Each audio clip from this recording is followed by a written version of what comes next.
নমস্কার বন্ধুরা, এই মাত্র পাওয়া সবচেয়ে বড় খবর। এই বছর শুরু হতে চলেছে 100 বছরের মধ্যে সবচেয়ে বড় মহাজাগতিক বিরল পূর্ণগ্রাস সূর্যগ্রহণ। অন্যান্য বছরের মতো এই বছরেও দেশের মানুষেরা বিভিন্ন মহাজাগতিক ঘটনার সাক্ষী হতে চলেছে। তার মধ্যে দেখা যাবে সূর্যগ্রহণ এবং চন্দ্রগ্রহণ। এই সূর্যগ্রহণ এবং চন্দ্রগ্রহণ দেখা যাবে ভারতবর্ষ ও বাংলাদেশের বিভিন্ন জায়গা থেকে।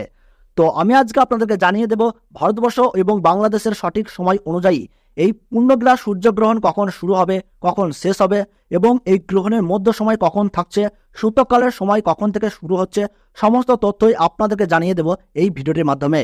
তাই আপনারা ভিডিওটি মনোযোগ সহকারে শেষ পর্যন্ত দেখবেন এবং ভিডিওটিতে একটি লাইক করবেন, আপনার জেলার নামটি কমেন্ট বক্সে জানিয়ে দেবেন। আর আমাদের এই ইউটিউব চ্যানেলে নতুন দর্শক হয়ে থাকলে প্রতি মুহূর্তের গুরুত্বপূর্ণ লেটেস্ট আপডেট সবার আগে পাওয়ার জন্য এখনই চ্যানেলটিকে সাবস্ক্রাইব করে পাশে থাকা বেল বাটনটি অল করে রেখে দেবেন।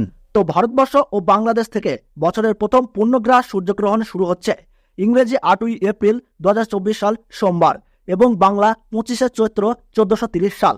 ভারতবর্ষের সঠিক নির্ভুল সময়সূচি অনুসারে এই গ্রহণ আরম্ভ হচ্ছে রাত্রি 9:12 গ্রহণের মধ্য সময় থাকছে রাত্রি 11:47 এবং গ্রহণ পুরোপুরিভাবে সমাপ্ত হচ্ছে রাত্রি 2:22 এই গ্রহণের গ্রাসমান রয়েছে 1.056 এবং বাংলাদেশের সঠিক সময়সূচি অনুসারে বছরের প্রথম পূর্ণগ্রাস সূর্যগ্রহণ শুরু হচ্ছে রাত্রি 9:42 গ্রহণের মধ্য সময় থাকছে রাত্রি 12:17 এবং গ্রহণ পুরোপুরিভাবে সমাপ্ত হচ্ছে রাত্রি 2:52 এই গ্রহণের মোট স্থিতিকাল 5 ঘন্টা 10 মিনিট।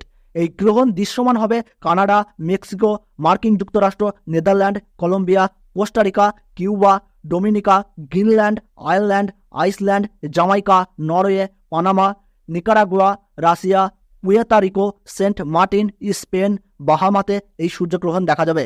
তবে ভারতবর্ষ ও বাংলাদেশ থেকে এই গ্রহণটি দেখা যাবে না, কারণ এই পূর্ণগ্রাস সূর্যগ্রহণ চলাকালীন সময়ে ভারতবর্ষ এবং বাংলাদেশে এই সময় রাত্রি থাকবে, যার ফলে সূতককালের সময় থেকে শুরু করে গ্রহণ শেষ সময় পর্যন্ত গর্ভবতী মহিলা, শিশু ও সাধারণ মানুষের ক্ষেত্রে কোনো বিধিনিষেধ থাকছে না। শাস্ত্র অনুযায়ী নিয়ম পালনের ক্ষেত্রে কোনো বাধ্যবাধকতা নেই।